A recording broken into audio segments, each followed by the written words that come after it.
Is that okay?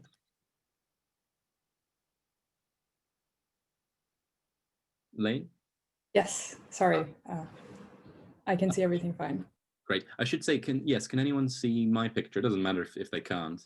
Yeah, well, I know our panelists are spotlighted, but can people see the current speakers?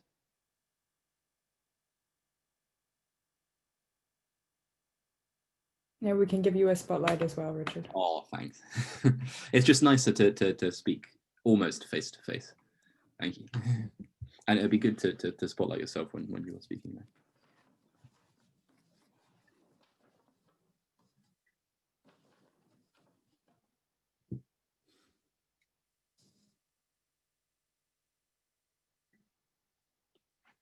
Fortunately, I can't see the time this way, so just give me a prod when you think we should start.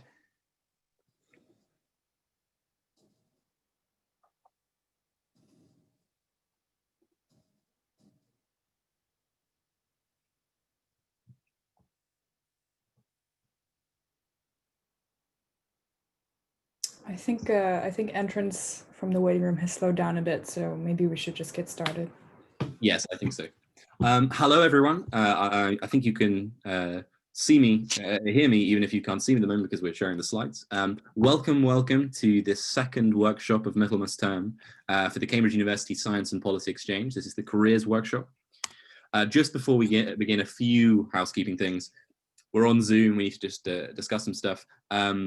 Please remain muted on the whole, unless you're speaking. And on the whole, I think we probably will be doing questions through the chat, but we'll clarify this slightly later in the talk. You don't actually need to turn on your camera during this workshop. It's all right, because our panelists will be spotlighted. Sorry, I didn't change that from last time. Very importantly, using the chat function to talk to the co-hosts. I'm one of the co-hosts. I'm Richard. I'm the workshop's lead. We also have Lane and Martin here, but Martin is called CUSPE Committee. The three of us hopefully are on hand to solve any technical difficulties. Moving on, here's an agenda. I've started the introduction to CUSPE. I think many of you will have either come to our launch event or to the Horizon Scanning workshop, so you'll have a good idea of how it works. But very briefly, we are the University Science and Policy Exchange. We're the Science Policy Society. What do? We connect students and early career researchers to academics, people in government, people who are actually in the science policy interface. And hopefully you can learn from them. We workshops are really trying to be a little more practical than the lectures side of life. We want you to really come here and actually learn some things. We want there to be an opportunity to ask our panelists the questions you have, and you'll get excellent answers, I'm sure. And we want practical advice about science policy careers. What do they involve? How do you get into them? These sorts of things, and much more. That's the point of tonight's session. We do hope you have fun. That's always a bonus. In terms of what's going to happen now, I'm going to hand over to Lane, who's one of my colleagues on the workshops team, who's really spearheaded this particular workshop, and she'll be introducing our panelists, and we'll be hearing a little bit from each of them. We have 4 panelists. We're going to have a panel discussion. We've got a set of prepared questions with questions specialized up to a point for each of our panelists, as well as general ones. And then crucially, we do have this Q&A as well. So you have an opportunity to ask questions. I should just note here that Jess Espy, one of our panelists, will have to leave at 19:15. So the Q&A will be on 3 people rather than 4. And then the workshop will close, perhaps even sooner, but certainly by 8 p.m. Particularly Martin and Lane, or our panelists, but anyone really. Does anyone have any pressing concerns before I move on? I would just like to note that the workshop is being recorded. If anybody's uncomfortable with having their video recorded or audio recorded, you always have the option to stay muted and keep your video off. We will be using the chat function for the Q&A section, so we hope that we can catch people's questions without having to rely on raised hands and videos and things like that. Yes, that's a very good point. Thank you. But it's great that we get to record this. Thank you for the panelists for agreeing to this, because then we get to put it on YouTube. There, we got a lot of interest for this workshop, and a lot of you are here. It's great. But there will be more interest over the time. People will think, people have missed it and want to get some of the advice, and we want to share that if we can. Just a final thank you from me to, most importantly, our panelists for agreeing to come here and share their advice and expertise, but also to all of you for showing up of an evening. And without further ado, I'm going to hand over to Lane. Thank you. Okay, so as Richard said, we are going to be having a panel discussion today about careers and transitioning between academia and policy, either from academia to policy or from policy to academia. My name is Lane. I am part of the workshops team, and I'm going to be moderating the discussion today. Thank you everybody for coming again. First, we're going to go and do a brief round of introductions so that we are all on the same page about who our speakers are. The first person I'd like to introduce to you today is Jessica Espy. So currently, Jessica is studying for a PhD at Bristol in geography, and she's also the director of Trends, which is a thematic research network on data statistics for the UN Sustainable Development Solutions Network. Jessica, I think you could probably explain the career trajectory a bit better than me. Great. Hi, thanks so much, Lane. Thanks to everyone and the CUSPE. I don't know how you say it, so I'm just going to say the full acronym, but thanks for inviting us. It's lovely to be with you. So yeah, my name is Jess Espy. I am director of a UN research institute, which focuses on data and statistics. We're called SDSN Trends. And we're part of a global academic network that was set up by the last Secretary General to advise different governments and the UN system itself on how to pursue sustainable development. So we have experts working on climatology, on oceans, on biodiversity, and so on.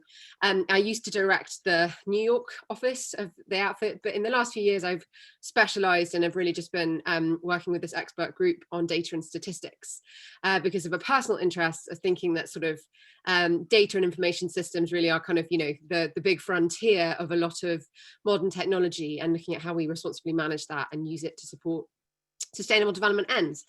So that's what I currently do. And then in my free time, I'm doing a PhD at Bristol University. And the subject of my PhD is science and policy, and specifically how science is used in multilateralism and in multilateral negotiations. So very relevant to this event. So all the more wonderful to be with you. I was asked to say a few words about my career, and let's put it this way, it's been messy. I knew I wanted to work in research. I knew I wanted to do something that was about applied sciences, working with policymakers, but I didn't quite know where I wanted to do it. And so I've basically tried a bit of everything. So I did an undergraduate degree at Oxford, and then I did a postgraduate degree at SOAS at the University of London, the School of Oriental and African Studies, because I was quite keen, coming from quite a traditional institution like Oxford, or in your cases like Cambridge, to go right to the other end of the spectrum. So I went to SOAS, which was pretty left-leaning. We had the last Marxist economist professor when I was there.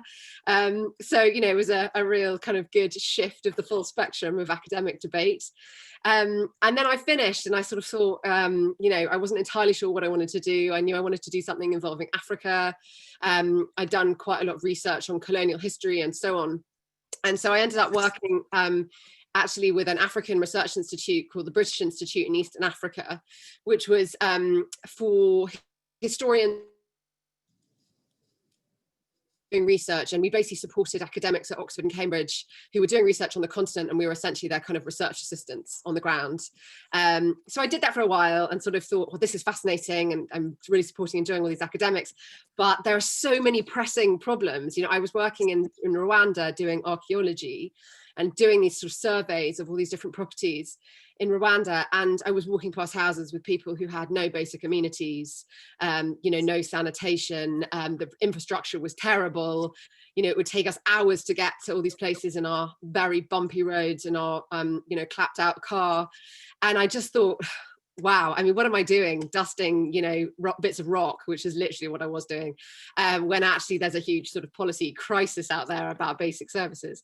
So I came back and ended up working in a think tank, the Overseas Development Institute, which some of you might know, ODI, which is a think tank in the UK in London that does development research. And we do a lot with, they do a lot with DFID, the Department for International Development, as it was known, now of course part of the FCO, and a lot of sort of applied research for government to support international investments in low-income countries. And then after a little while of doing that kind of research side, I thought, well, I'm doing all this research, but is it actually being used? So then I went and worked in an NGO, because I was like, I want to see it happening on the ground. So then I worked to Save the Children for a long time, again as a head of research and a senior researcher in their department at Save the Children UK. But again, just really desperate to sort of see it, it in practice. How does something that you contrive in a research setting actually affect policies and programs on the ground? And then jumped from that to basically, long story short, being seconded to work for the Liberian government. And I worked for the Liberian government for a number of years in different capacities, but mainly advising them on their international foreign policy and their engagements with the UN. And then finally went to work with the UN system, and I was one of the negotiators on the Sustainable Development Goals.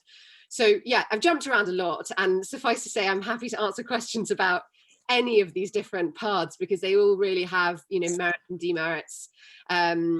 Everything has its own unique way of influencing change, and I don't think you can get it wrong. It's just a matter of exploring as many possible avenues and figuring out where your specific niche lies and where you can add most value. I always knew I was a bit of a nerd, and I like writing and I like research. So in all the different roles I've done, I've tried to make that kind of my value added. I've been the person that sort of held the pen, and so tried to keep that consistent in everything I've done, and really just capitalize on using some of the basic research skills that I learned when, like you, I was doing my master's and my undergraduate. Anyway, and suffice to say, I'm now doing my PhD at Bristol, because having worked in the UN system, particularly for the last 8 years, I've really just seen a lot of attempts at trying to infuse the UN system with science, trying to bring a much more evidence-based conversation into the multilateral negotiation process. And I think that there are ways it could be improved. So that is the subject of my research and why I've gone back to university. And I'm hoping to ultimately pursue a full-time career in academia now. So yes, anyway, I hope that was a helpful summary. I'm looking forward to discussing with you all. As explained, I do have to leave early, I'm afraid, for childcare reasons. I'm very sorry, but I'm going to put my email address in the chat and disseminate it with your organisers, so I can continue to answer questions after. Thanks very much. Back to you, Lane. Thanks very much for the lightning tour of a very fascinating career. I'm sure we'll talk about all of those things coming up. Our next panelist is Jonathan Wentworth, who is an environment advisor for the Parliamentary Office for Science and Technology, or POST, which I'm sure many of you are aware of, writing post notes on many different subjects. But I believe your background is in plant genetics? Plant ecology. So yes, so my career is altogether less exciting. So I'm the environment advisor in the Parliamentary Office of Science and Technology, and I've been doing that role since 2007. I should probably briefly explain what POST does for those who don't know. It's a part of the information services in the Houses of Parliament. We have a board of MPs, peers and external scientists who oversee our work. Our chair is currently Adam Afriyie MP, who's the MP for Windsor, and the Lord Winston, Professor Lord Winston is our deputy chair. And we also have the chairs of both Science and Technology committees, so the House of Lords and the House of Commons committee are both on our board. The main role of POST is to support parliamentary scrutiny of government, and we do this in 5 ways: providing impartial summaries of the evidence, advising select committees on possible witnesses and advisors, connecting academic researchers with Parliament, horizon scanning new topics of parliamentary concern, and developing the internal capacity to use evidence. Now, I don't want to give the impression that Post is very large. We're not. There is only 13 members of staff, but and 8 of those are advisors covering lots of different topic areas. So I'm the only environment advisor, and I work with an energy advisor, and we have physics ICT advisors and 2 social science advisors and 2 biology and health advisors. So actually, and as has been said, we publish quite a lot of material, and the bulk of that is actually done by academics coming into Post. So we work 2 strands. So partly we have PhD students coming in. They are sponsored either by research councils or learned societies, and they come and work for us for 3 months. They invariably do one of the Post note briefings, which is our sort of flagship 4-page briefings, which are internally and externally peer reviewed, and as well as a literature review. They also involve going out and interviewing a range of stakeholders, all the key academics, NGOs, industry, and relevant regulators and government departments. And that sort of provides often a big jumping off point for people who do want to go into policy. So quite a few of my old fellows have subsequently either gone to work for NGOs or to go and work in the civil service, or a variety of different policy roles, or many of them have in fact stayed in research and used their understanding of policy in order to do research that has an impact. So we'll come back to that in the questions later. Just to flag, we also write slightly longer reports called Post Briefs now, which are often done by more senior academics who come in, and they have impact funds from their university, and we put out various calls. We sometimes put out directed calls to work on a particular project, or there are open calls, and it's not just working with Post, they're all across Parliament, and they may not be writing things per se, maybe helping select committees with looking at how they use evidence and trying to improve that. And so I think probably I should say something about my background, which is altogether less thrilling.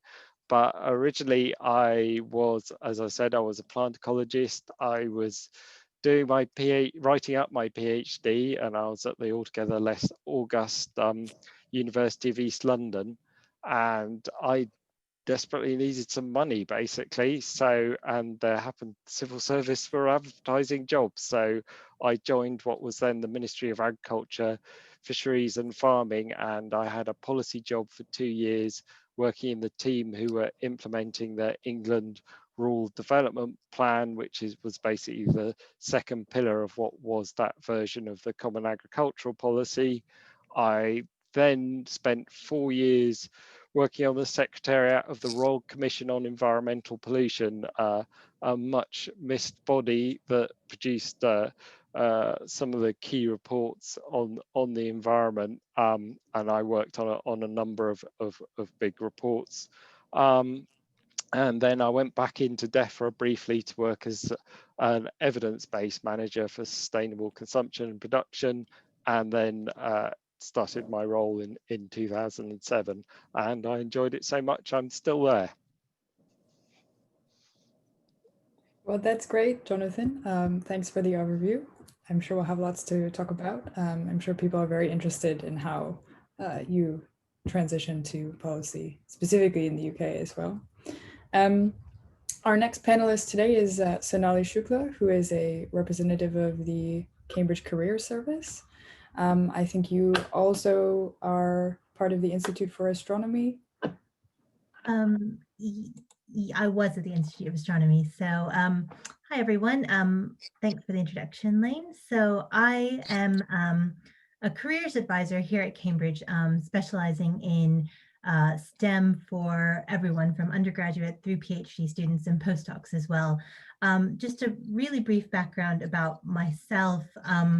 I was a research astrophysicist in the US. I did a few years of a postdoc before switching to science communication and public engagement. And I spent about 8 years doing that, including at the Institute of Astronomy here at Cambridge and as the public engagement coordinator. So as you all might realize, public engagement sits very closely with kind of policy and how the two interrelate with one another.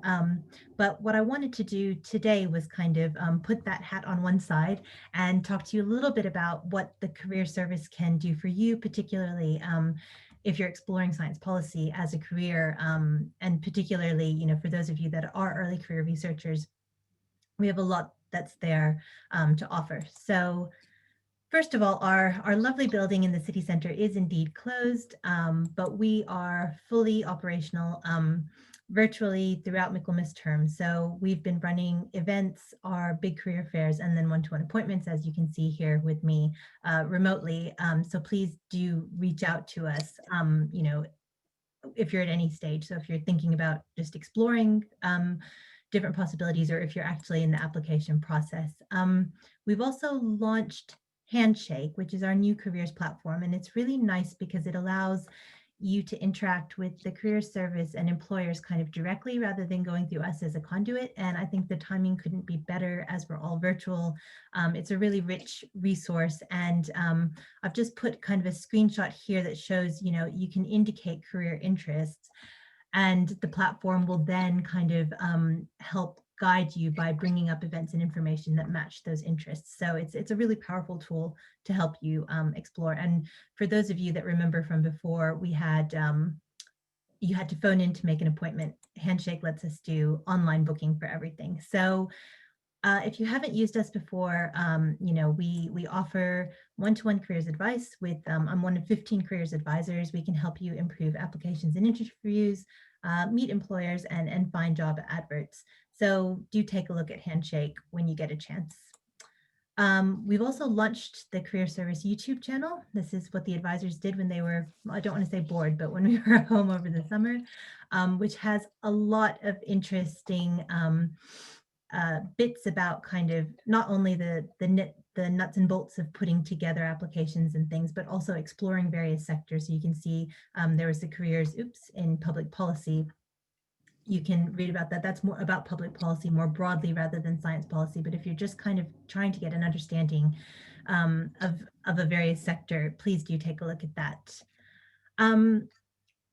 Our web pages are quite in depth, so I would encourage you again to take a look. This is a snapshot from our career sectors A to Z, and you can see it has a lot about where you can work in science policy, you know, how to prepare. So, you know, there's a kind of a big step from just being interested in it to actually being a viable candidate, which I'm sure will come up during the panel discussion today, but I just want to point you to that particular resource. And then finally, GradLink is our career service alumni database, and it has about 1,600 alumni, which isn't massive, but you can search by degree, company, discipline, so you can really search for anything, and it's really powerful. So I just did a simple search for science policy, and you can see that over 200 grads actually come up for that. Now, you can read through here and just get an idea of kind of what types of positions people have, where they're currently employed, and you can see there's people actually from all over the world. The really lovely thing about GradLink is that if you click on any one of these, it lets you read kind of a little mini CV, and then you can actually contact the GradLink. So when alums leave Cambridge, if they sign up to GradLink, they're happy to talk to current Cambridge students and alumni. So this is a really, really powerful tool for you to get in touch with people, find out about what they do, find out about their journeys. You know, both Jessica and Jonathan very nicely talked about, you know, how they ended up where they are. And the more you can learn about that, the more power you have kind of to yourself. I just want to put this out there. Students sometimes find networking a bit daunting. it's not really, it shouldn't be something that you should feel nervous about. It's just talking to as many people as you possibly can. And for science policy, it's really critical in the current climate. You know, COVID has kind of taken its hit on jobs across all sectors. So I can't stress the importance of networking enough. Finally, I wanted to just leave you with a quick snapshot of where Cambridge graduates go. This is from data, I think, from 2017 to 2019, roughly. And it's just a snapshot of various job titles that people have relating to science policy. So you can see some that you probably thought about, you know, policy advisor, analyst, civil service fast stream, you know, but future of production systems. My favorite is the autonomous transport future requirements manager, right? That's not a job that you probably would be searching for in particular. But I just thought it might be encouraging to see that people just like you that sat in these sessions with CUSPE did go on to do amazing things in science policy. So yeah, that was the whirlwind tour of the career service. And I'll turn it back over to Lane then. That's great. Thanks, Sonali. And I just wanted to say the career service is excellent. I did some of the one-on-one appointments in the spring and they were fantastic. So if you have any questions, you should definitely reach out to them. Our last panelist is Robin Waples, a senior scientist with NOAA Fisheries, coming all the way from Seattle today. And your background is in population genetics, specifically looking at fish, but I believe your first degree was in American Studies. Is that correct? Yeah, that's right. I took kind of a roundabout way getting into science. I got a liberal arts degree originally. Basically, it amounted to mostly emphasis on literature and history. I wasn't interested in science at that point. I avoided it. I had to take one science course for a requirement, so I took a year of astronomy. My first job after college was in Honolulu, where I taught 7th and 8th grade English and coached water polo. I'd always been a swimmer.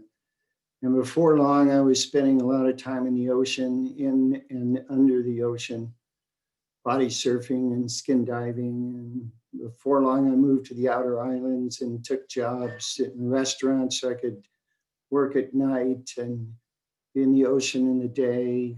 I spent several years traveling and lived in Australia for a few years, mostly so I could go diving on the Great Barrier Reef. And that's what got me interested in marine biology. I came back to the States when my brother got married and sort of had to decide what I wanted to do when I grew up. And one option was go to grad school in marine biology, but problem was I hadn't taken any science courses in college. So I ended up going back for 2 years in Hawaii, where I was still a resident. I took 2 years of undergraduate science courses and then went to graduate school. I got my PhD at Scripps Institution of Oceanography in San Diego, where I did work on marine fish population genetics. After that, I did a postdoc here in Seattle and then got hired by National Marine Fisheries Service. That's our federal fisheries agency. So we have science centers that do basic and applied research that's then used to help conservation and management of marine and endangered species. I really wasn't interested in policy at all at first. It mainly came for me because after I'd been there about a few years, we had big issues arise with respect to losses of Pacific salmon populations. And our Endangered Species Act allows listing of what they call distinct population segments, which are below the species level, but not rigorously defined. So basically, I ended up through some chance coincidences for about a decade and a half, leading a group of people who developed all the scientific basis for all the endangered species listing determinations of salmon on the West Coast. And that's resulted in listing about, under our Endangered Species Act, about half of the remaining populations on the West Coast, at least the south of Alaska, just contiguous states. It's had billions of dollars of consequences.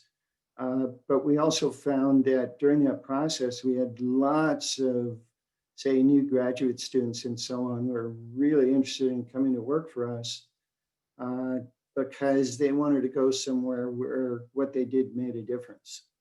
And so our agency has put a high premium on using science for making their decisions. So it has been a really good place for smart people who do want to make a difference in the world. The last 15 years or so, I've mostly escaped a lot of that stuff on a daily basis, become a senior scientist. So other people do most of that day-to-day issues, but I occasionally get involved again on sort of important policy and management issues. Okay, well, great. Thanks to everyone for these excellent introductions. I think we can start off with just a basic question of what does it look like to be a science policy advisor or to work in science policy? So what is a normal day, or maybe a normal week, if a day is not a long enough time, look like when you're doing policy work? And anyone can jump in. It's not a directed question at this time. Okay, I'll start first. So I find the terminology slightly confusing here, because I interpret science policy as meaning policy for science. So that's determining budgets and structure of research and innovation systems. What I do, I would consider to be science advice, which I think is a distinct thing. And we have lots of structures around that in the UK. So we have the Council for Science and Technology, who advise the Prime Minister. We also have the Government Chief Scientific Advisor, who everyone's probably more aware of than usual now, who is Patrick Valiance, of course. And then we have the Government Chief Scientific Advisors in every department. We also have the Chief Medical Officer, Chris Whitty. And so these are quite big science advice positions to hold, but there are lots of other advisory committees all over the place within the government structure. So that's what a lot of how people engage with research, how policy people engage with research, is all these different advisory structures. And within government departments, most have some sort of evidence and strategy function. And they will also be commissioning evidence in various different ways. And they also will bring in academics on secondments to work on various things as well. As to what I do day to day, it just depends what piles into your intro, really. But I am usually trying to work on specific projects as has been directed by our board, or supervising all the various academic fellows and PhD fellows involved in projects.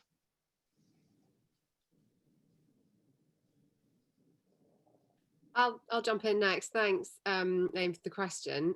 Also, I think that the award for like best, most interesting start to their career has to go to Robin. I wish I'd spent the first how many years of my life in the sea after university.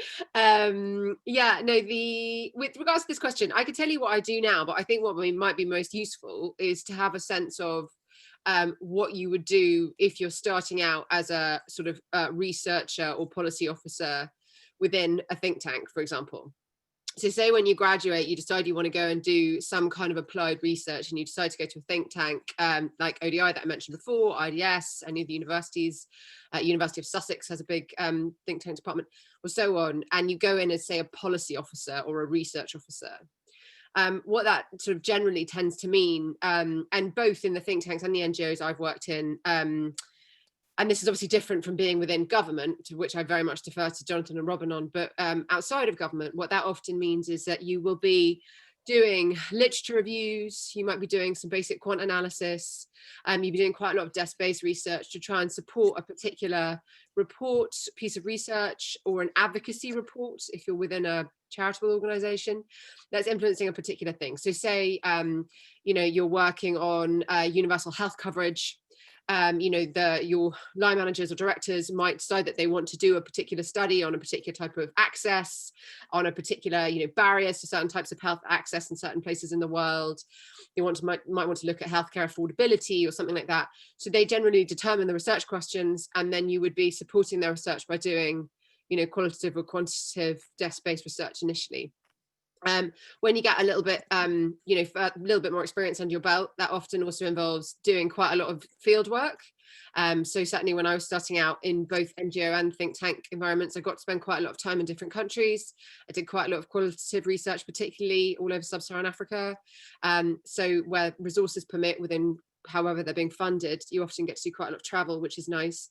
And then if you're working more on the policy side rather than the research side, you often get to have quite a lot of engagement with policy actors. So, you know, you might get taken to meetings with the UK government, with respective departments, you might get taken to meetings with international agencies, you know, you might engage with different scientific advisory bodies like the ones that Jonathan's mentioned, and so on. So the standard day is sort of a lot of desk-based research, but with these odd, brilliant highlights of like a bit of travel or a bit of engagement with these, you know, really interesting government actors or multilateral actors. So yeah, maybe that's helpful. I could tell you about what I do now, but probably quite boring.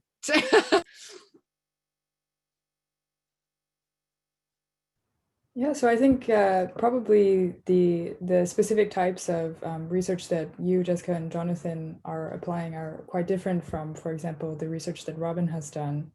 And Robin, maybe you have more like lab work on a day-to-day, or you did in the past, or how was the balance between like doing your research projects and then helping out with these, like for the Endangered Species Act policy, for example?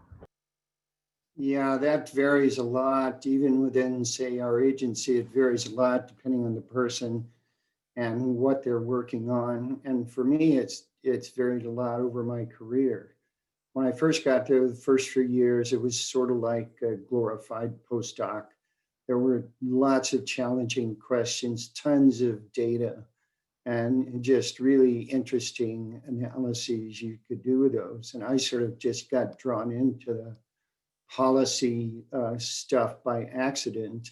And it was sort of like a black hole, endangered species stuff for salmon that sucked me in for, it took about 150% of my time, I'd say, for about a decade and a half.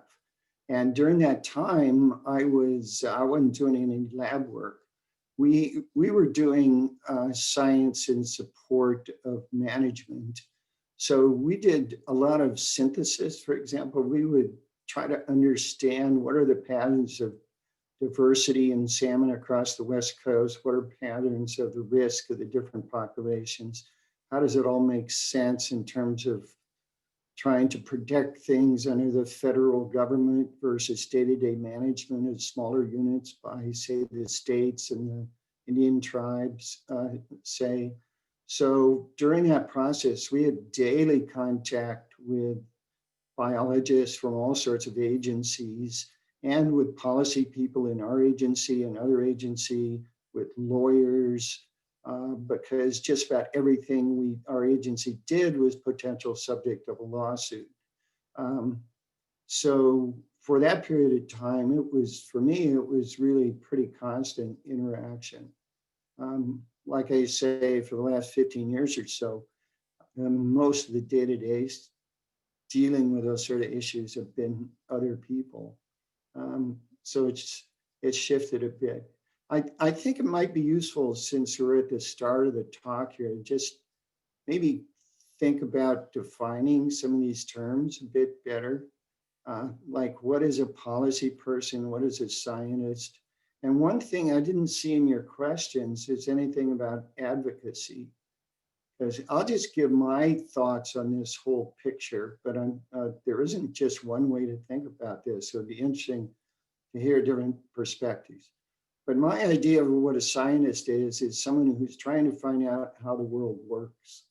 And they should have an open mind. And, you know, if they start out with an idea, it doesn't turn out, they modify their procedure and incorporate the new information and just help move the process forward. Of course, scientists are human, so all sorts of people have preconceived notions, jealousies, petty rivalries, all sorts of things that get in the way of that. But that's, in theory, the objective. A policy person, in my view, is someone who hopefully will take the scientific information as well as other information and then try to help decide what society should do about it. Because that should be informed by science, but it's certainly not strictly a scientific enterprise, because you have to consider, you know, how is whatever we're going to do will potentially affect society in large ways. Could affect economically, socially, culturally, politically. It might affect different segments of the population in different ways. So there'll always be trade-offs between some things that are sort of likely to be good and some that are bad. And so the question of what you, quote, should do in the face of this scientific information, scientists can have opinions about that, but there's no single correct scientific answer to what the policy outcome of some scientific research should be. That requires discussions and all sorts of the things that John and others have mentioned to decide how best to go about that. And to me, then, advocates, in my view, are people who have decided what should be done. So they may have looked at the scientific information, for example, and decided, okay, we've got too much pollution, or we've got too little of this or too much of that. And therefore, what needs to happen is ABC. And so then they go about trying to cause that to happen. And there are lots of ways. NGOs are probably a major place where you see advocacy at work. Hopefully you wouldn't see it as much in that, say, public policy arena, where in theory they should be working for the public good and not toward certain specific ends, but all these categories are really blurry, I think. So it's hard to draw sharp lines between them. But there also are a lot of scientists who seem willing to wade into the policy / advocacy arena, sometimes without realizing it, though. And I think, so I would suggest for anyone interested in sort of maintaining scientific credibility, think carefully about whether you want to get into advocacy or policy issues, or try to pretty much strictly stick to what this scientific information says. And to me, once you start using the word should, you've sort of stepped into the policy or advocacy arena, and getting away from truly objective science. Anyway, that's sort of my quick 2 cents on this perspective. But it'd be interesting to hear from other panelists and students, participants, how they see these issues. I should get my 2 pence worth in here just to say I've been a civil servant now for 20 years, and so I'm impartial, and wherever possible I have no opinions about anything, and Post itself definitely has no opinions, and we don't make policy recommendations. We just essentially set out this what the evidence is. But there is a whole academic field of science and technology studies that looks at this issue, and so one of the famous people is Roger Pielke Jr., who defined the 4 different types of scientists. I like to think that probably we fit into his description of an honest knowledge broker, but other people are advocates. And there are certainly within the UK, there are lots of science policy jobs within NGOs. So NGOs like the RSPB and so forth employ a lot of scientists, and obviously they try to be objective, but they are there to provide evidence for that NGO's agenda. I think where scientists are brought in to advise government, that's probably a little more interesting, but a lot of that advice, of course, will be confidential, and ministers or whoever can choose to decide to do something else because they're considering lots of other factors, like wanting to get elected again. So that's just the way it goes. Oh, Jonathan, could you clarify to what extent is the presentation of scientific information to the ministers confidential? Because to me, that's a pretty unfortunate situation. It basically entirely depends on the context. I have never been a government chief scientific or a departmental chief scientific advisor, so I couldn't tell you exactly, but they will be sitting in a meeting discussing something, and that meeting may well be confidential. If it's in the form of an advisory scientific committee where they are publishing something, then that will be in public and made publicly available. But there are various rules around science advice. So, and that there was an issue with the Home Office, was one of the drug advisory committees, where the minister chose not to follow the advice, and they have to stand on the floor of Parliament and explain why they're not following that advice. And that was all the hoo-ha around, I think it was David Nutt at the time, and he ended up having to resign. But yeah, arguments happen. It's just in the nature of things. I should say there's also, I missed out, there is a government science and engineering profession, and there are lots of different types of science role within government. So science advice is just one thing that you can do.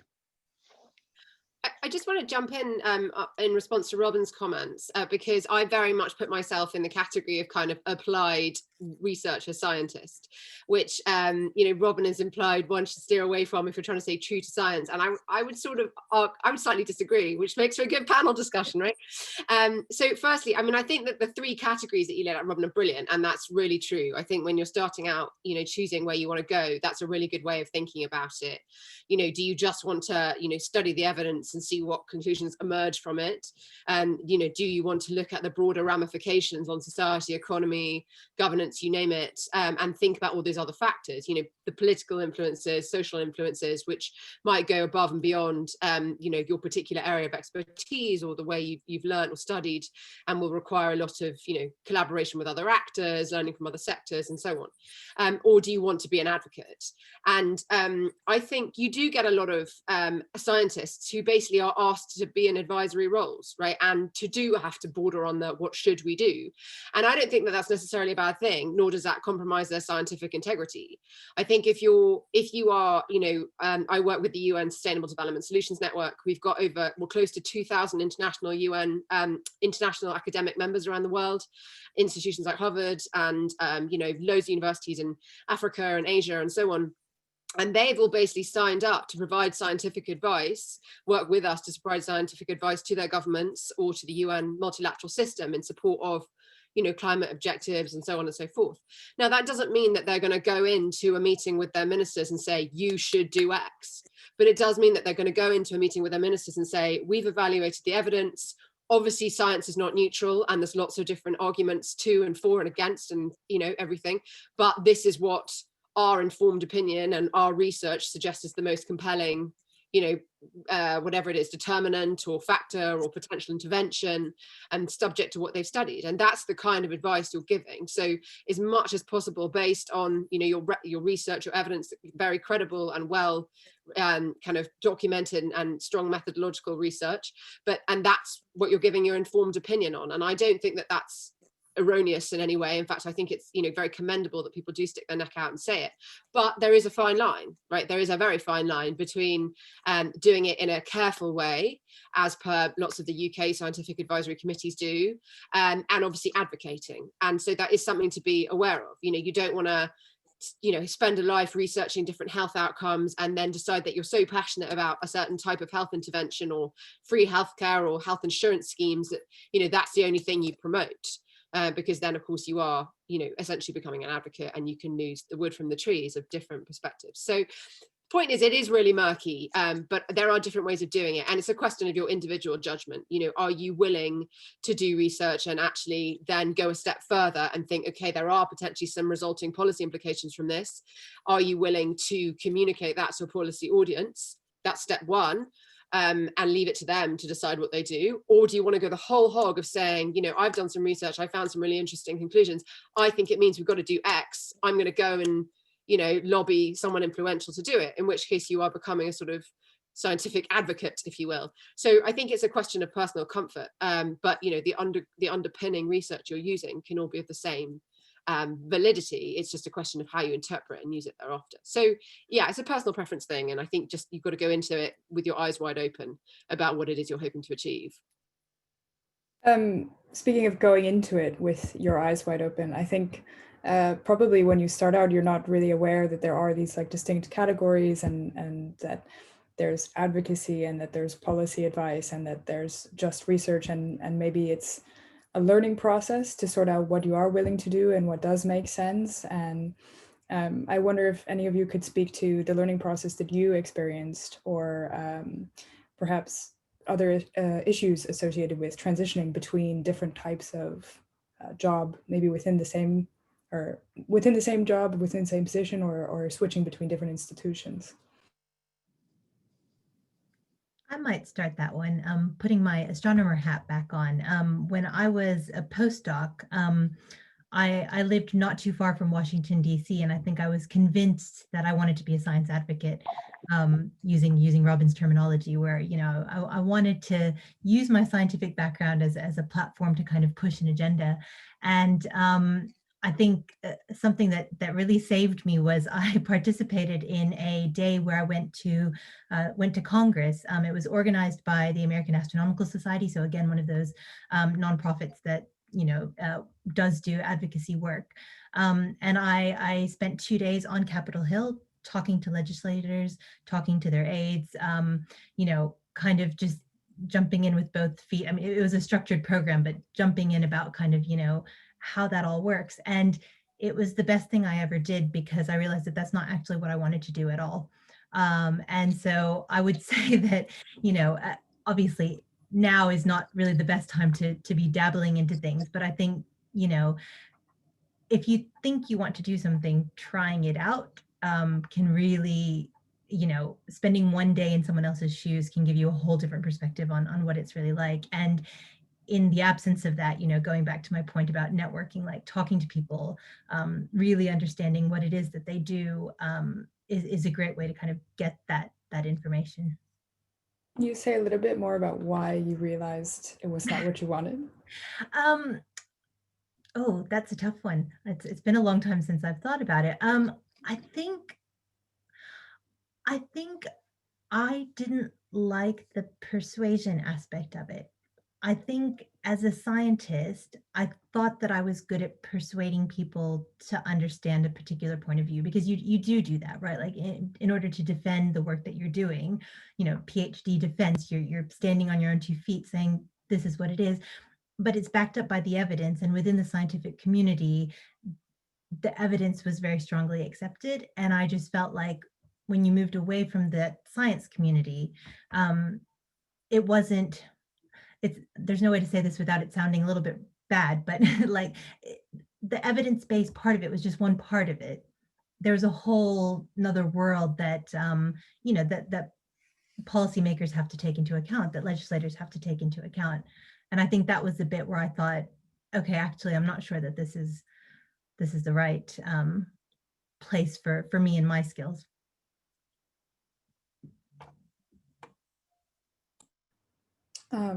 Okay, so it seems like maybe part of the issue is that in academia, there's a specific type of language that people are speaking, and maybe outside people are speaking a different language. So perhaps when we make these transitions, we have to learn a new language, and that could be part of the transition process. At least that's what it sounds like you're saying, Sonali. Yeah, I think it's again kind of just understanding how, you know, the skills that make you successful as a scientist academically don't immediately translate to making you successful in science related fields. I think that's actually a really good point, that one thing to stress is that quite a lot of policy and advocacy work is it's very communications focused, right? So whether you're doing policy work and you're translating, you're synthesizing research into sort of shorter outputs that are more accessible, digestible for policymakers, and you can do that in a variety of different ways and with a variety of different leanings or whatever. But you are essentially demonstrating your skills at information synthesis, and a lot of it is writing, and a lot of it is kind of accessible communication to policymakers and government officials. If you're doing advocacy, it's even further down that track. It's a lot of like public speaking, a lot of public engagement, a lot of face-to-face contact, very simplistic messaging. And actually that was when I knew I'd gone way too far, is that, having been in a think tank and thinking, oh, okay, I want to see more of this on the ground. I went to Save the Children, and I was head of research at the time, and I was doing this great, don't get me wrong, Save the Children had commissioned this wonderful study with Oxford called Young Lives, which was a longitudinal study, and it was brilliant, and that's part of the reason why I went. But then when I got there, I'd be getting the results, and I'd take them to the advocacy team and say, oh, look, this is really interesting. It tells us something about nutrition. And next thing I'd know, they have a headline that was like, children under X or stunted by the age of, whatever. And I'd sort of run screaming, saying, that's not what I said. So there's a lot of, it's all about catching people's attention and, seizing the moment to say, we've got one opportunity to get the passerby to pay attention. This is the headline we're going to use, and then they'll find out all the rest of the in-depth information, and making sure you're comfortable with that level of kind of powerful comms, basically. So yeah, something to be aware of. I think, a lot of it is when the closer you get to the sort of policy advocacy world, the more it becomes a lot more about public engagement and different forms of communication, and whether you're comfortable with that or not is something to really think about. And I guess maybe the advocacy would be a little bit closer to the policy work you might, or science advice work you might do for an NGO, whereas you might have more advice and less advocacy in a governmental position. Is that accurate? I don't know if that was directed at me or Robin or Jonathan. Yeah, when I was in a government position working with the government of Liberia, yeah, it wasn't advocacy oriented. It was very much kind of working with all the different West African academics and universities and trying to synthesize that and put that before, the executive office and so on. And it wasn't, they certainly, the head of state certainly did not want me saying, I think you should do X. And she was a very intelligent woman. She had very strong individual opinions. It was just about curating that for them to digest, essentially. So yeah, very much less about exerting any kind of opinion, nor was it considered appropriate. So yeah, it was a better middle ground. But I defer to Jonathan and Robin, who are both working in UK agencies right now. So when we were doing all this salmon work, we had quite a few discussions with our regional office. So our science center was responsible for developing scientific information. Our regional office was responsible for policy and management implementation. We have, federal laws and regulations that guide in a general way what we're supposed to do. So we set up for all these endangered species evaluations for salmon, we set up a system where we produce standalone science documents that were public documents that the regional office, we passed to the regional office, and then they made the decisions about what to do about it. And we were careful not actually to make recommendations in our science documents. Instead, we said, here's our best assessment of the state of the science. So we drew scientific conclusions about the issues that they needed. So we worked closely with the regional office to make sure we were addressing the issues they needed answers to make their decisions. But we couched those as scientific conclusions, together with, as close as we could describe it, the degree of certainty or uncertainty associated with those conclusions. And then that was public documents everybody could see. And so the regional office then took that, and then they translated that in decisions that then had to be published in our federal register that actually determined what populations got listed in federal protected and whatnot, and at what level. And they had to explain if there were differences from our scientific conclusions, they had to explain why they were different. But that's not a universal way within the federal government, but it's the way that we worked it out within our agency. And I think it was I still think it is a pretty good way to do it.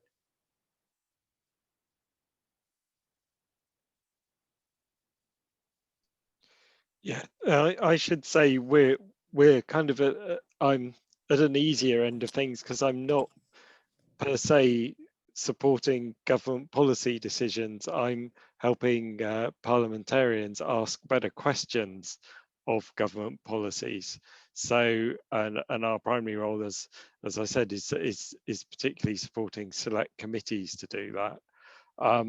So but having said that, I still have an aversion to the media. I will admit that, and I did twitch slightly when you said you were recording this, and that goes way back to when I was an academic. I was actually a lab technician.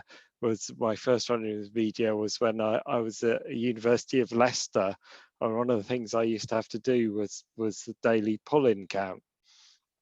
And I had some reporter from the then local paper, I think it was the Leicester Mercury, ringing me up saying, will Leicester in bloom cause hay fever to spike? And I just said, no, hay fever is caused by grass.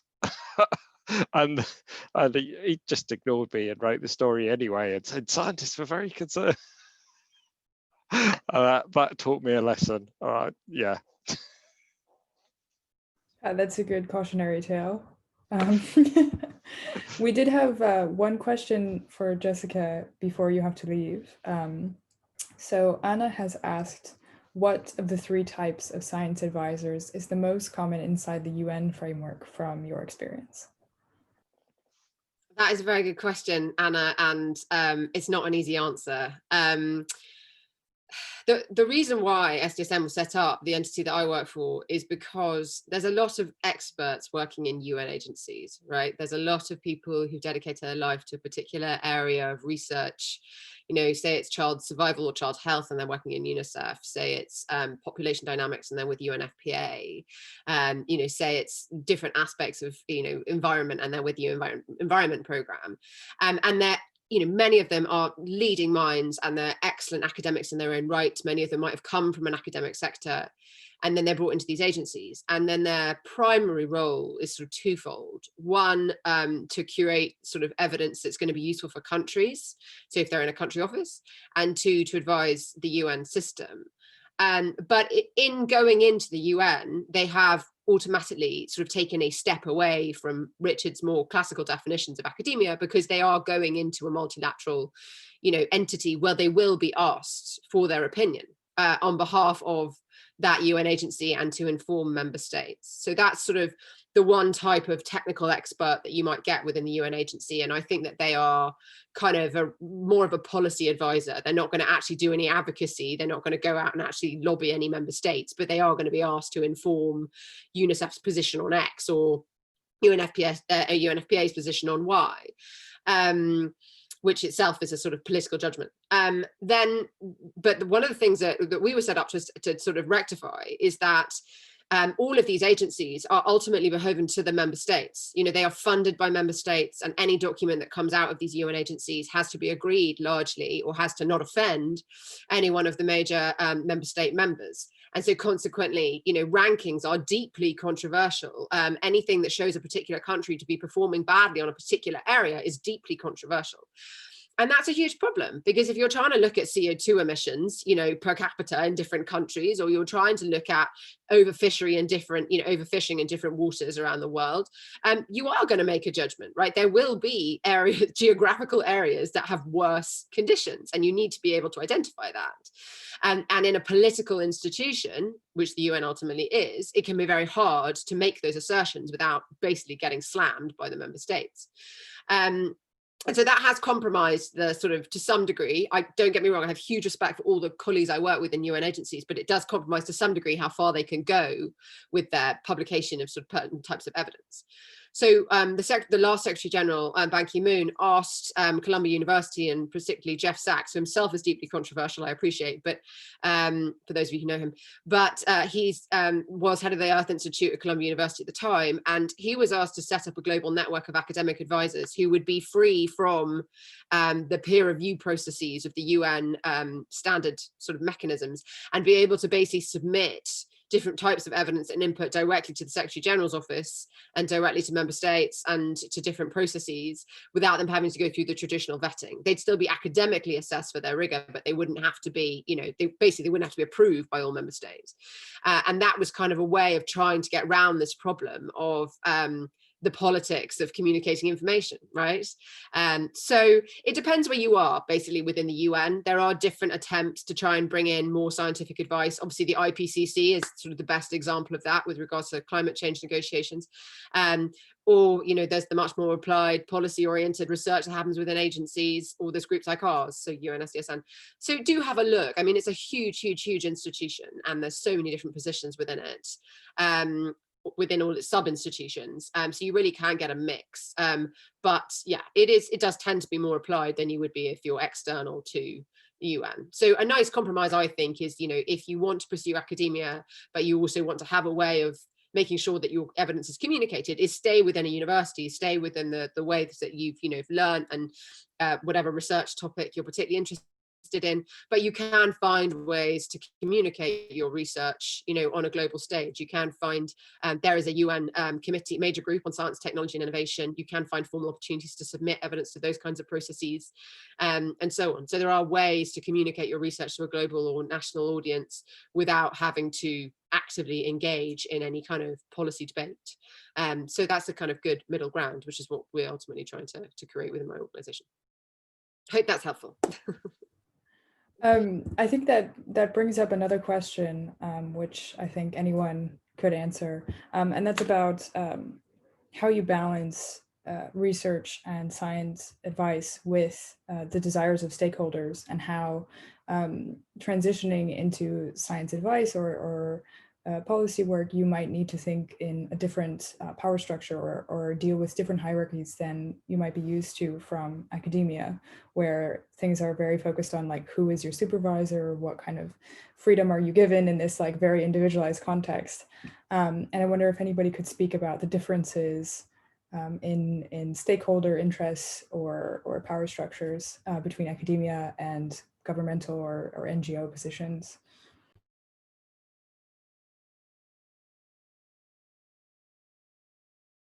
I think we could probably all write a book on this topic.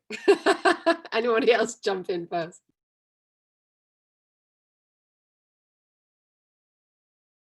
You start. I think you're more at the hard end of things than me.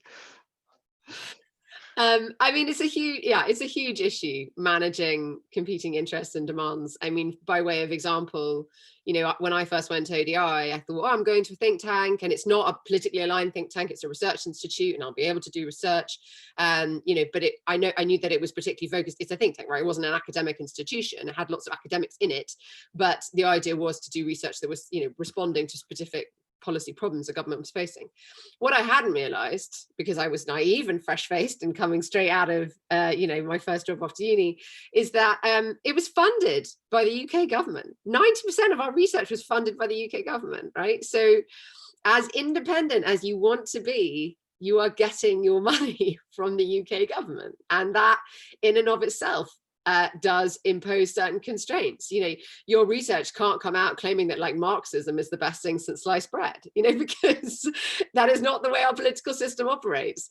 So, you know, you do have to be aware of, it doesn't matter if you're trying to be the most independent scientist in the world, you're always funded by someone for the most part. You're always trying to communicate to an audience, be it you're trying to get it in Nature, or you're trying to get it published in Science, or you're trying to, you know, get it published in some other journal, or you're trying to get your academic board to give you tenure or whatever. There's always some external factor influencing your research. And I think anyone who implies there isn't is very naive. So I think the point is just to be really explicit about that, be really aware of those potential influencers and make sure you're comfortable with that level of engagement. You know, personally, I didn't see any problem with the UK government was funding us. Yes, it did mean that there were certain things we obviously weren't going to go out and say, or we definitely wouldn't get any more funding. But for the most part, actually, our counterparts in government were brilliant. They really were very open-minded. I don't think I ever had any kind of research findings thrown back at me saying, you know, how dare you? So you just have to, you know, just be aware that it will have some bias to some degree, and it's just something to manage. Obviously, if you're within an advocacy organization, it's a very different kettle of fish. There are a lot of influences over your work, and that can be very difficult to manage if you're coming from a more academic environment. But yeah, something to just, juggle wherever you are, I think.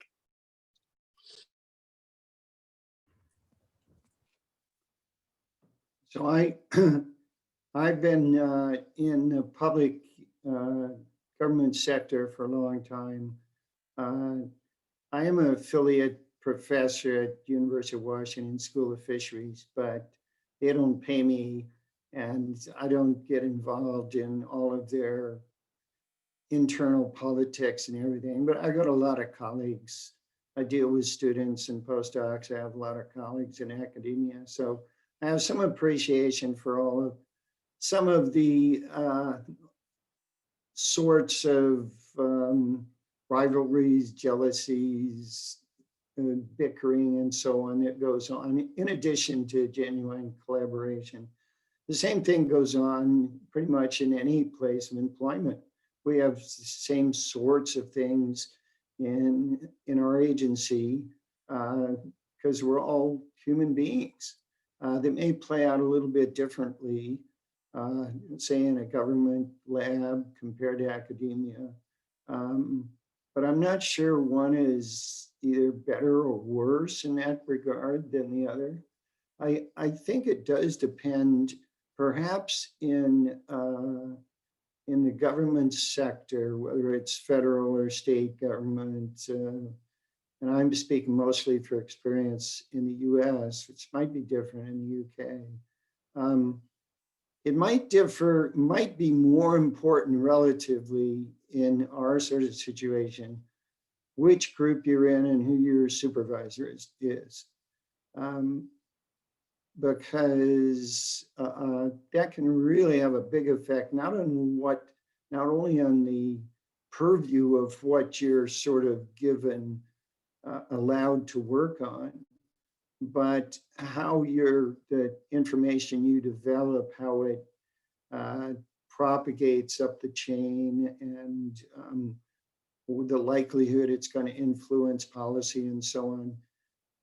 I think those can vary quite substantially depending on which agency you end up in, which laboratory of which agency, which group within which laboratory, and who your supervisor is, and so on.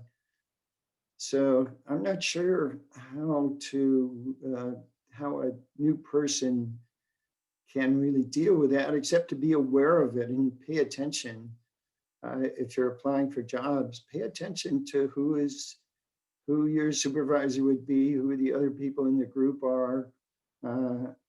See if you can find out what other people think about working with those people, and so on. So my sense is it's probably relatively more important in the public sector. It may also be, that also could likely be true if you want to work for an NGO or something like that, I would guess. So I think We're going to break for the Q&A in just a few minutes, but I had one last question. If everyone could answer, and Jess, I understand that you probably have to leave. So thank you for coming. If you just disappear, that's fine. But I know that everybody's at a slightly different career stage on our panel, which I think will provide unique perspectives on this question. But if you look back at the things you've done so far, or the things that you've done, what would you do differently, or what advice would you give yourself starting out?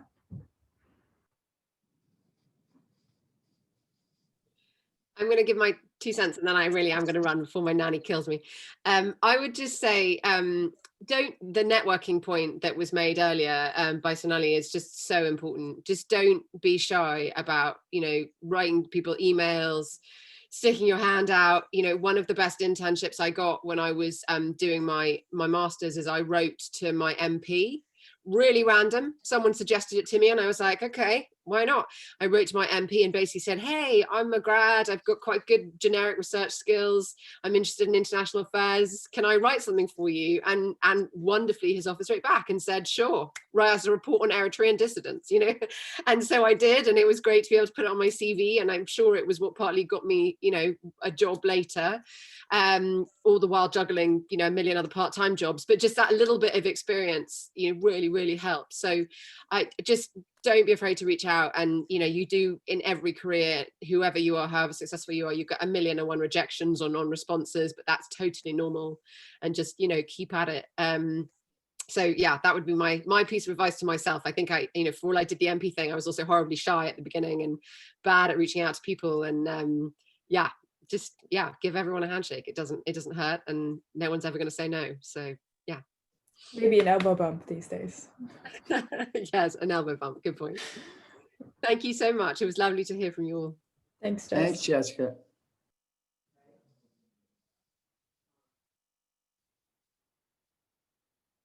All right. Well, I guess I'm still unmuted, so I'll just go quickly. I actually am not sure how much I would change looking back. I did, the 10 years or so I spent before I really got interested in science. I did lots of interesting things, so I don't regret that time. I didn't intentionally get into science policy sort of interface. It just sort of happened. But I did enjoy it. But after a while, I really had an itch to get back to more basic research. And eventually I did manage to largely extricate myself, but that's pretty difficult often. Most people in sort of my situation don't ever escape all of that stuff.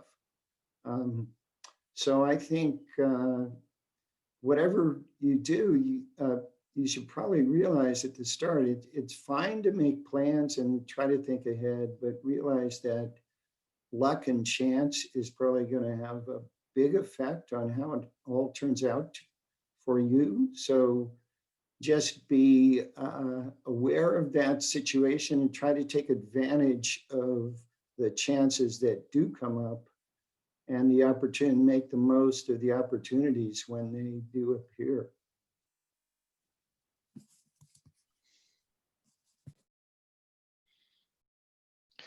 Yeah, so I just say I probably echo that really. I think I never meant to be a civil servant. It was very much something that that was unplanned, and I just persisted with it because chances came along, like being on the Secretariat of the Royal Commission on Environmental Pollution, where I found a job I really enjoyed, working with lots of academics from lots of different disciplines, and I was just off. And I just think you have to take the chances when they come along and do things that you enjoy. And I think it is quite hard doing a job you don't enjoy. And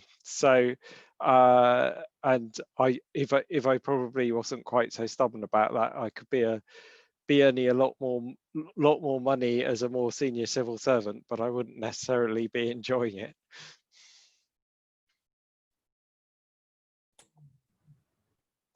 I think, yeah, I don't think I'd go back and change anything in particular, but I might just advise taking the time to listen to yourself. Particularly, you know, those of you that have been quite research focused and, you know, kind of define yourself as a scientist. There's often this expectation, I think, that, you know, you're taking your science skills and applying it to something else, and that doesn't have to be policy. I'm speaking quite broadly. And, you know, it's when you're picking a career or even exploring a career, you know, it's a balance between the skills that you have and your strengths. And you shouldn't, just because your skill set is kind of pushing you in a certain direction or lends itself very easily to a type of career, that doesn't mean that that's the best thing for you. You know, pay attention to those strengths, which are those things that come naturally, things that you enjoy doing, things that, you know, kind of make you get up in the morning without causing any stress, you know. And you know, obviously your bucket of skills and your bucket of strengths, that will be evolving over time. But I think it's you know, as you define yourself kind of as a scientist or as a policy maker, for those of you, you know, that might have more of a kind of that kind of background, don't feel that you're pigeonholed in any way because of what you've done up until now. You know, think about what really makes you tick and then use that to kind of go forward. That's great, thanks. I think that those are all really helpful things.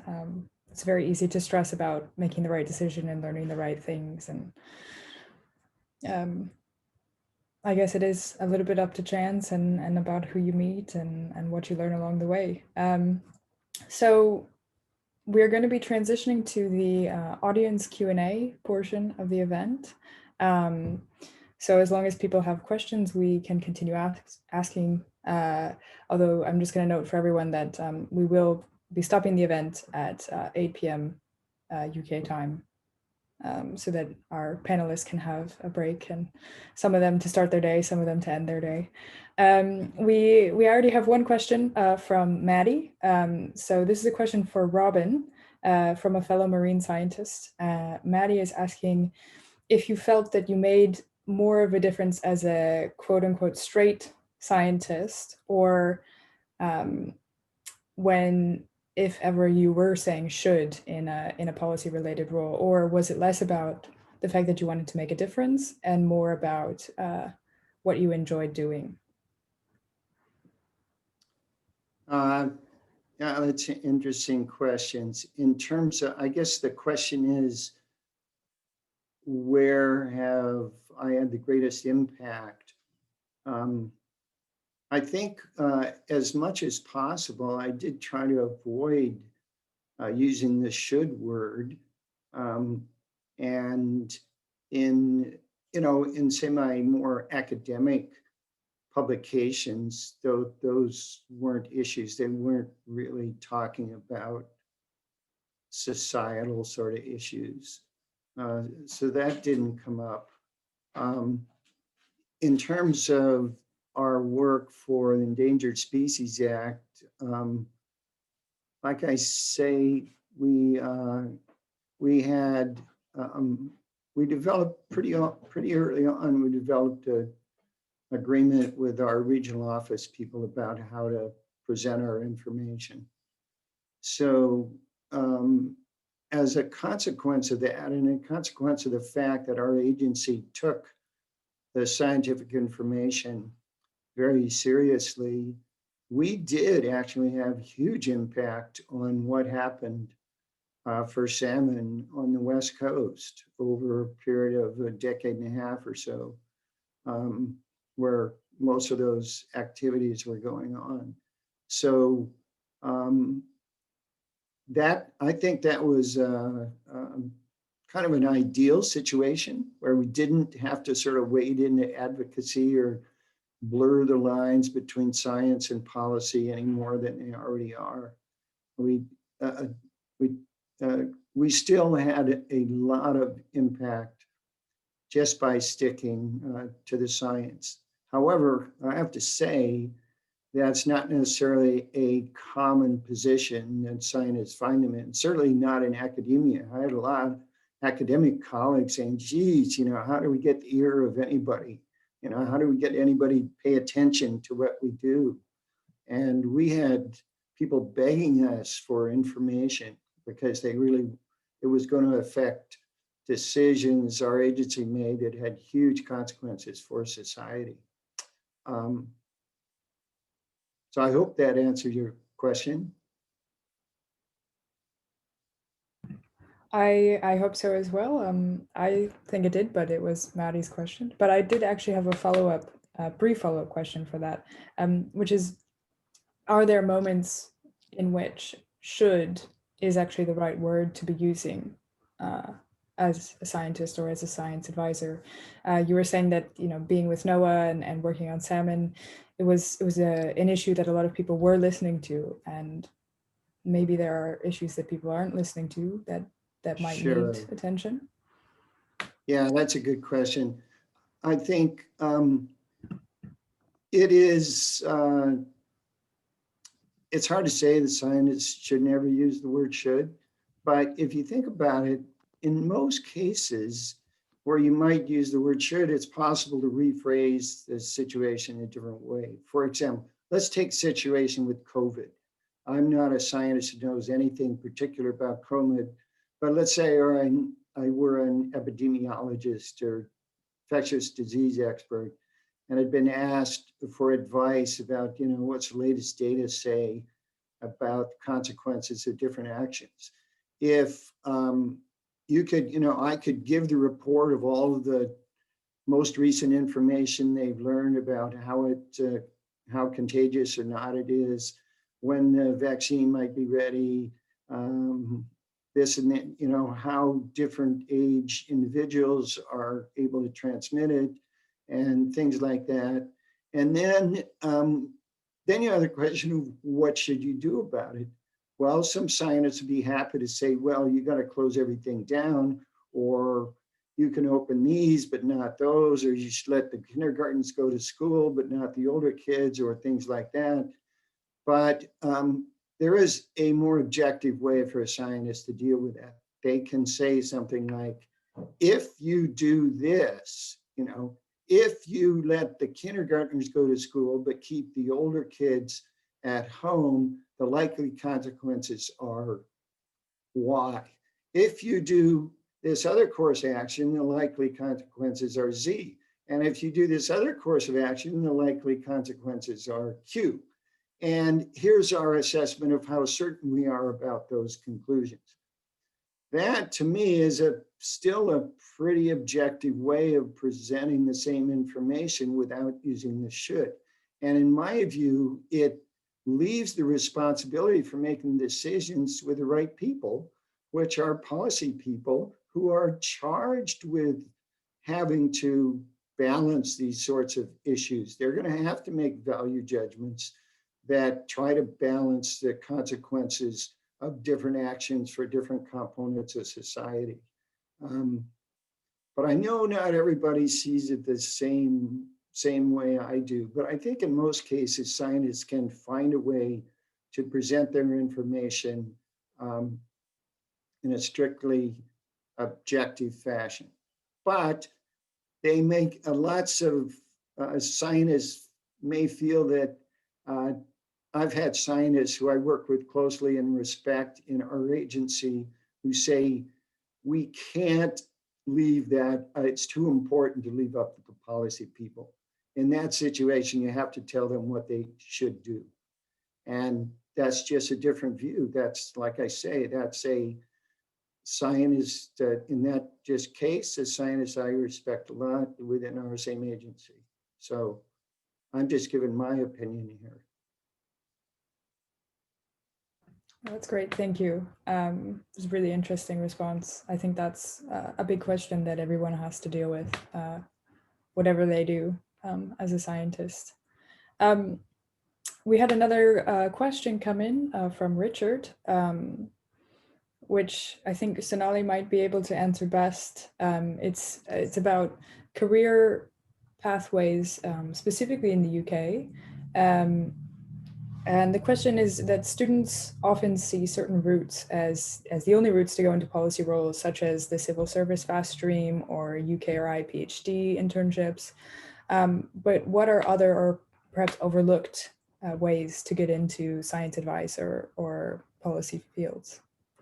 Yeah, so there's actually lots of different paths, and you know, if you browse, you know, GradLink or another alumni network, you'll see kind of lots of different ways that people get there.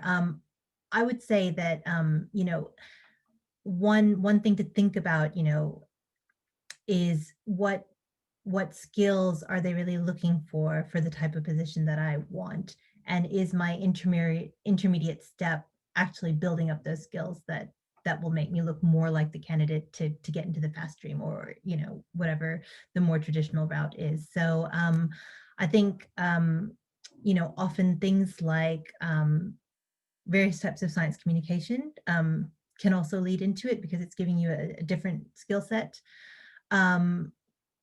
Often positions within academia, you know, there will be elements of kind of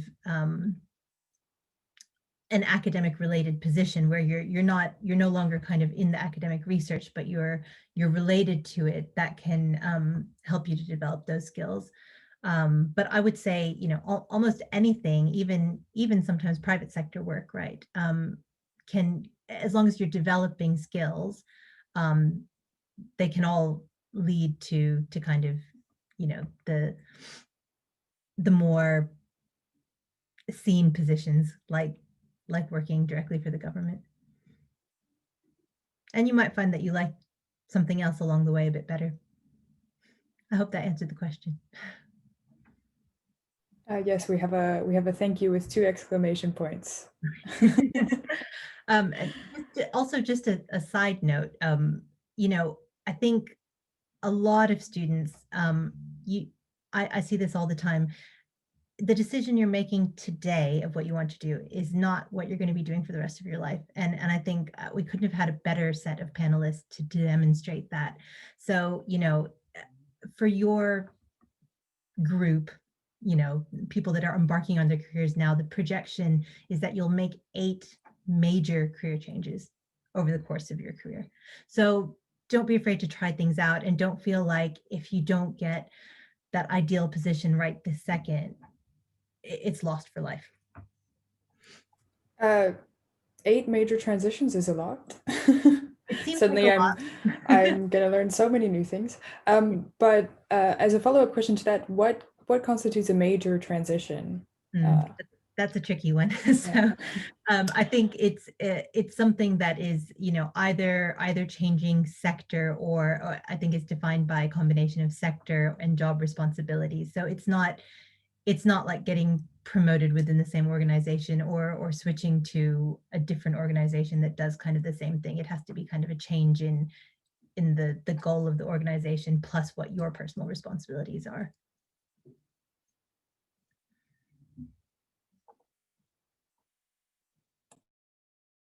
We have a question from Matthew for Jonathan. How has the pandemic affected career trajectories in scientific advice or policy making?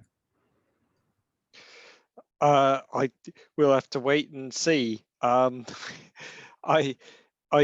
know that, so for instance, I know that the Government Office for Science is due to expand anyway for a range of reasons, around science policy in its classical sense, and so I don't, as far as I know, I don't think COVID will have caused a great deal of redundancies per se within the government and within the public sector, but where there may be issues may be in places like NGOs, because their funding has obviously been affected by the COVID crisis, but I would imagine that would be fairly temporary. So what we don't what is probably the bit that's sort of going to change is the nature of science advice. So we periodically, looking back historically, we have had these crises. So probably one of the ones that when I was still an academic that blew up was, well, in fact, it's been while I was an undergraduate a long time ago now, was the whole BSE crisis, where there was a lot of rethinking. There was a big government inquiry about how science advice was used.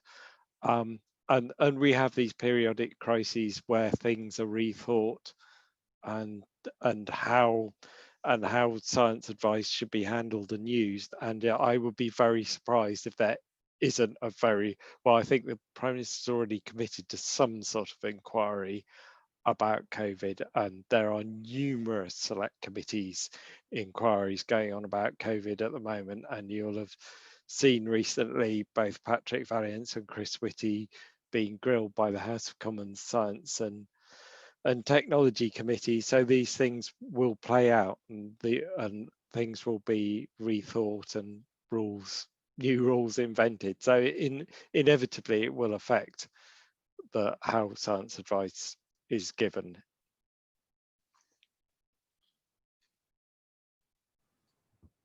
Yeah, I wonder if the pandemic will affect also the way scientists think about advocacy or advice. Something that I've seen quite a lot just on like social media in response to both the pandemic and specifically the US government's approach to a lot of science issues is people proclaiming science is political, and really acting more as advocates. And I wonder if that might be something that we see shifting in the way people think about science and objectivity, just as a comment. We do have time for more questions. Jonathan, if you wanted to respond. Yeah, so I was going to say that's nothing new. So the big proponent of this is someone called Sheila Jasanoff. Maybe Robin knows more about her, but she's an American academic that has talked widely about how science advice is politicized. So I don't think that shouldn't be a surprise to anyone. But I suspect what is different now is more the public reaction, and the whole, obviously we in an age of conspiracy theories and all the rest of it. But and universities are very gung-ho now about putting out, because impact is very important for university departments getting funding. So then your press people are very want to push out your research and have an impact, but that the public will notice, and it may not be the public reaction you want. So I think people have to be a little more aware. Is not that it's just political with a big P in terms of what politicians say, but with a small p in how broader society reacts to your research. I think that's a really good point. We do have a bit more time if anyone has any further questions. If any of the other co-hosts have received direct messages, I haven't gotten them yet. I just also wanted to point out, yes.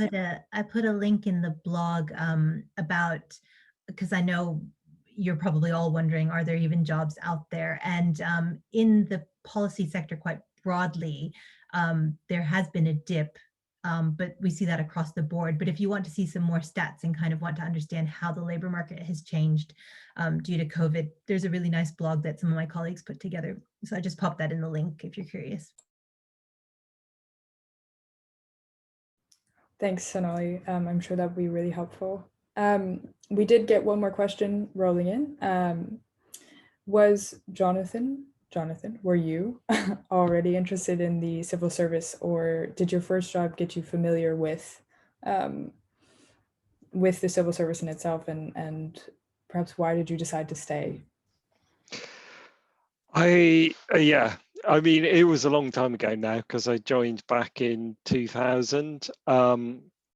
at the time, when I joined, it really was, I needed money. I think the day after MAF had offered me a job, I got offered a postdoc, but it was only for 6 months, so I turned it down. And then, yeah, and then, you know, suddenly I had a mortgage and I was married and all these things kick in, and suddenly it's a lot more difficult to give up job security.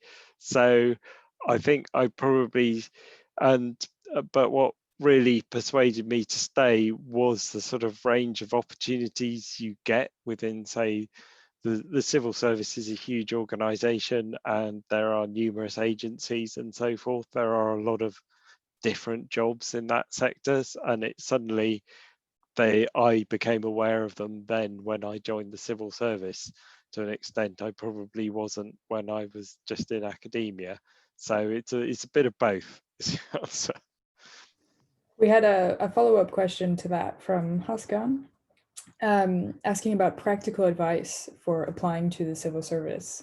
The recruitment involves a lot of behavioral style questions, and that might be difficult for people to respond to when experience is predominantly in research rather than policy advice. Yeah, talking about the civil service fast stream there. So I was not part of the civil service fast stream, and I have never done those tests. I am very much part of the slow stream. And I do know of plenty of academics, though, who have taken those tests. And I think if you look around, you will probably find on the internet hints for getting through those tests. But either you have the psychological profile they're looking for or they don't. I think they have changed the tests a lot. Is an area I know a huge amount, but I think there's much more of an emphasis now on things like emotional intelligence. So but there is a dedicated scientific civil service fast stream now. So, and that involves 2 rounds of tests, one the psychological profiling bit, and the second bit whether you're right for doing science advice jobs. We had another question for Robin, similar to the previous question for Jonathan about the decision to join the civil service. I was wondering, so you said that you were really interested in the basic science and primary research. And how did that inform your decision of going to work for NOAA instead of working at a university? Well, that's a good question. When I was finishing my PhD and applying for jobs, I got lots of, this was well before the internet, so everything was by snail mail. So I had big files of rejection letters. You get letters from even some little university somewhere nobody ever heard of. They would write back and say, "We were astounded to have 400 Nobel laureates apply for our measly job. So sorry, we can't consider you further," sort of thing. So basically it was, I got offered a postdoc at NOAA Fisheries in Seattle. And that was under Fred Utter, who he was a world leader in population genetics of fish. So it was, and at Scripps, we also had a NOAA Fisheries lab right next to Scripps. So I knew a lot of NOAA people, and it was a logical place to go. So I started out there, and I must admit, for the first few years, I toyed with the idea of trying for an academic job somewhere else. That was back in the age when you looked in the back of Science magazine every week. That's where they put the ads, because there were no, online bulletin boards or anything. But things were going well at NOAA, and I didn't, I had lots of colleagues in academia, and I could see they were dealing with a bunch of BS, and I was dealing with a bunch of BS besides science, but it wasn't clear to me that one was worse than the other. So Before long, I just sort of stopped seriously looking for jobs outside. And I've never regretted staying at NOAA Fisheries. So it wasn't so much a conscious decision as that's just what came up. And I decided to give it a try, and it worked out very well. So I expect that sort of scenario could well happen to lots of people.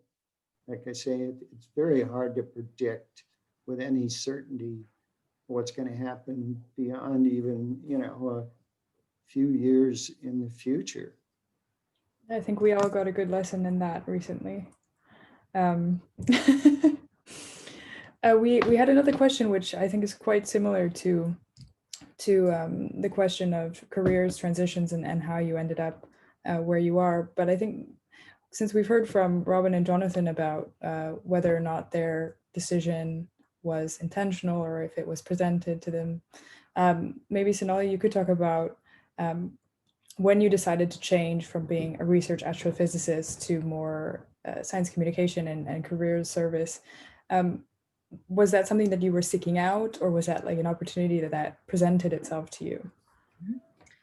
So in my case, it's definitely a combination of the two.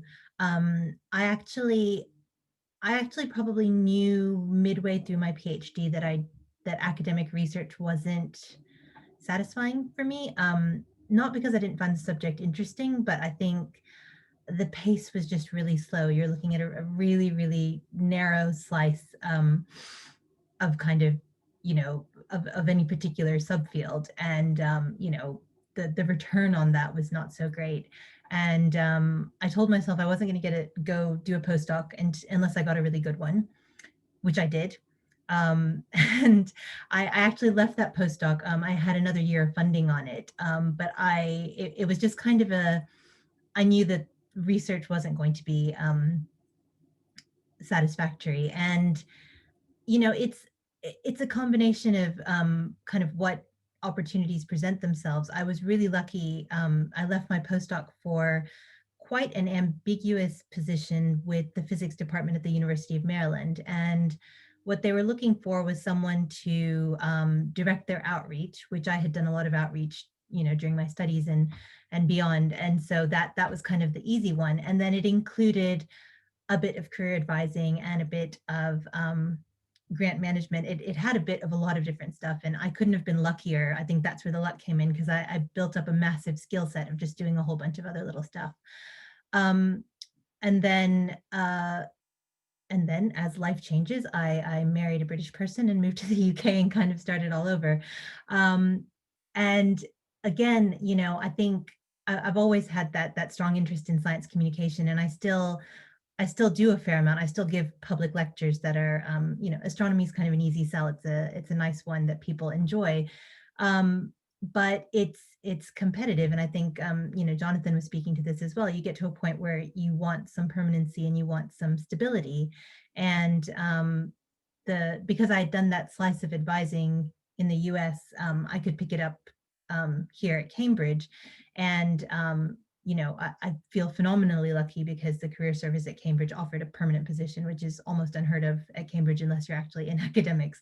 So that, I think it was, again, I had to make a choice. I was in a 2-year contract with the public engagement office, and it was a lot more of kind of, the public engagement and the communication and more of the face of science. But then it was like, do I want to do that, or do I want to do something that's a bit more permanent? And but the job satisfaction has been fantastic because I see all of you. The fact that thing that drove me away from research, more than a decade ago, of not being able to see the impact of my work, is totally flipped, because what I do now, I see the impact immediately. I talk to somebody and I make a difference, and that is really kind of the driver.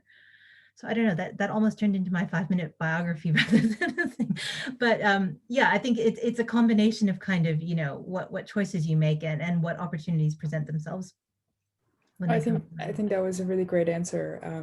And I think the frustration of research is not often talked about. So it's really nice to hear that, it's not always the right move for everyone to continue in research or in academia.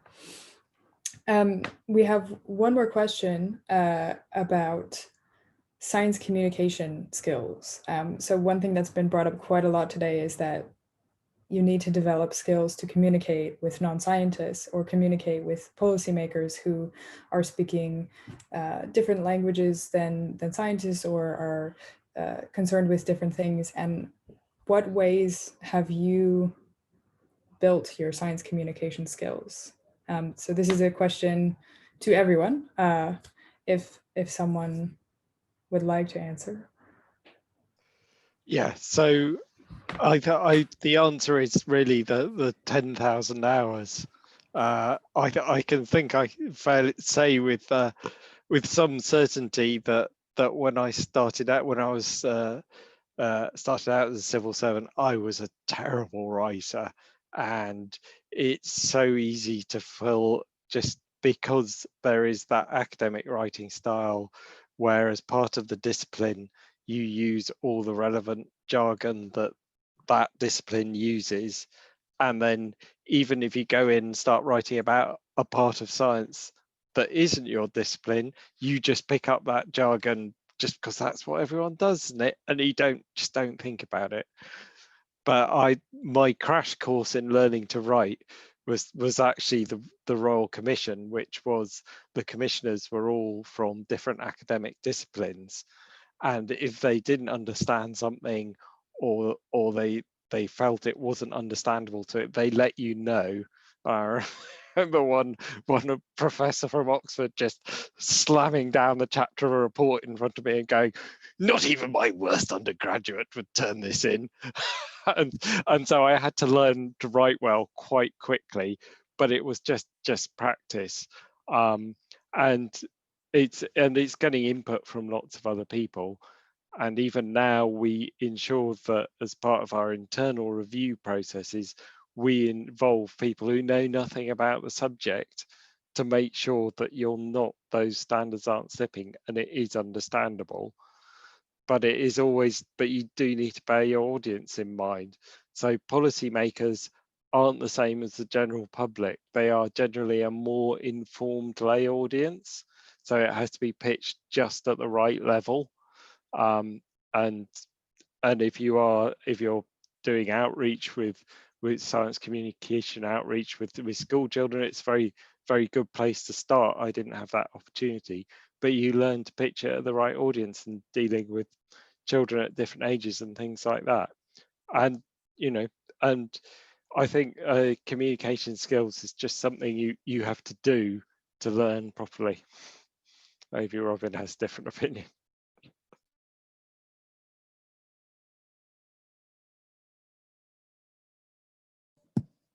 Yeah, I'm not sure there's any simple shortcut way. I think it is definitely true that lots and lots of biologists, scientists in general, are pretty lousy writers. I mean, there are some exceptions. There are some really good ones. But I think that's a situation in which, my background in the liberal arts did help a bit, because in college, sort of every time I turned around, I had another 10-page paper that was due. And so I got pretty good at turning those out fairly quickly. I had to modify the writing style for science, so it's not the same. So it took a while to do that.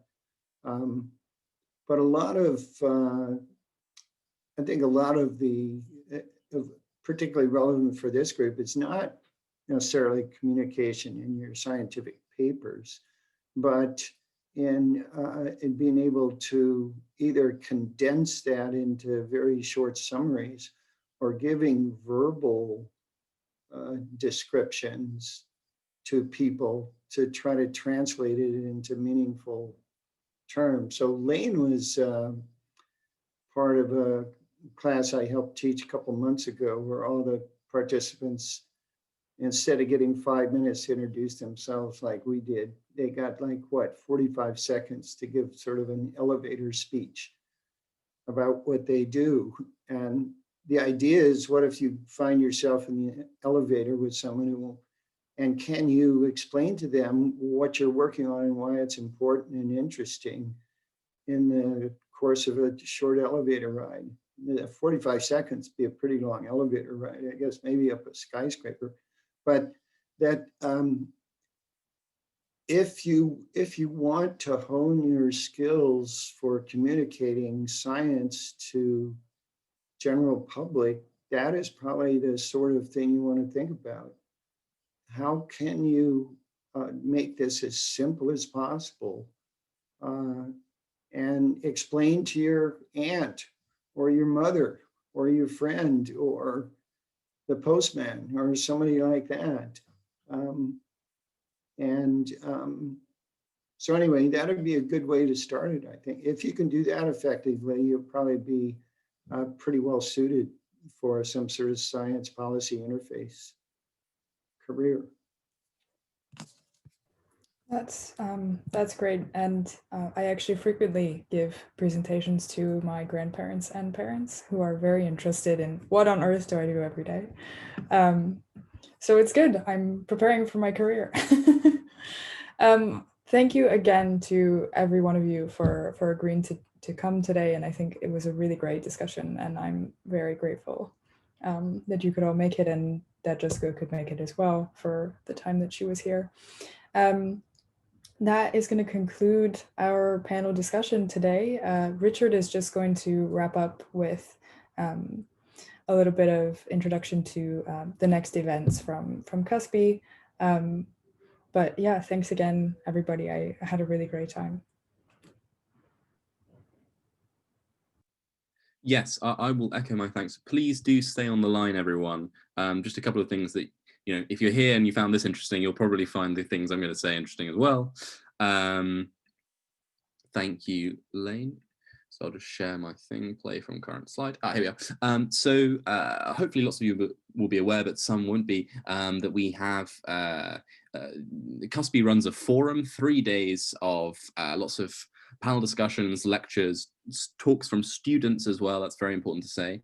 And forming part of it is this competition called Horizons 2030, all about horizon scanning. Now, we did do a horizon scanning workshop previously, but I just wanted to draw your attention to the fact that the deadline for entries has been extended. They've got a space for a couple more, and you know, you don't have to write very much, just a couple of pages, pretty much anything interesting that you think, you know, sort of changing trend would be very much appreciated. Do get those submissions in. There's something obvious on the CUSPE Facebook page, but do email us if you're not sure where to go. And then the other event to say is our next workshop. In the last week of December, assuming that students haven't suddenly been sent home, but it's remote, so it should be fine, we're going to have our third and final workshop for the term from Lieve van Wolsel from the European Parliament, all about how to actually sort of give scientific advice when you're a policymaker, and talking about sort of what really evidence is, and how do you deal with situations where there's an evolving situation, like a global pandemic, for example, and the evidence base is poor, and what do you do in those situations when people want answers for you, you know, what you're giving isn't certain, you have to operate under a lot of uncertainty, there are a lot of these issues here, things get politicized when you don't want to, all these sorts of things are going to come in our third and final workshop. So it just goes for me to echo Lane's thanks. Thank you so much, Robin, Jonathan, and Sonali for coming, and thank you also to Jessica in there. Yeah, it's so great that you were here. It's been so interesting. I've really enjoyed it. I've realized I've had misconceptions that you've corrected, which has been great. And I hope, yes, at least take away the knowledge that you've really, you know, inspired and helped us all. Honestly, I'm not just saying that. I really, really appreciate it. Thank you so much. Thanks for arranging it. Hope you all have a lovely evening. Yes. Bye, everyone. Have a lovely day, Robin.